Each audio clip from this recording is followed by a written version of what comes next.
12:30 ఆ సమయంలో Mahabubnagar deputy commissioner of transport కార్యాలయంలో మహబూబ్నగర్ ఏసీబీ డిఎస్పీ నేను మా ఇద్దరు ఇన్స్పెక్టర్లు మరి మా స్టాఫ్ అందరూ కూడా చాలా రోజుల నుంచి ఈ డీసీటీ ఆఫీసులో డ్రైవింగ్ లైసెన్స్ ఇష్యూ చేసే సమయంలో కానీ రిజిస్ట్రేషన్ చేసే వెహికల్స్ రిజిస్ట్రేషన్ సమయంలో కానీ మిగతా సమయాల్లో కరప్షన్ యాక్టివిటీస్ బయటి వ్యక్తులతో ప్రైవేట్ ఏజెంట్స్తో జరుగుతున్నాయని మాకు ఇన్ఫర్మేషన్ రాగా ఈరోజు మధ్యాహ్నం వచ్చి దాడి చేయడం జరిగింది.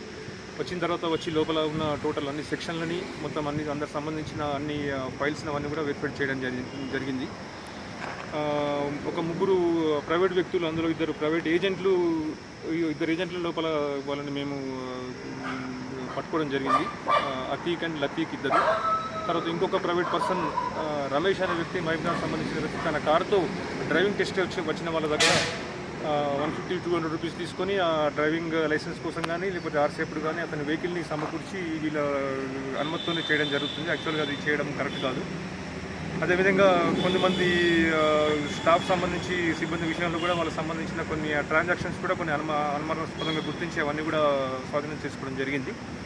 దర్యాప్తు చేస్తున్నాము.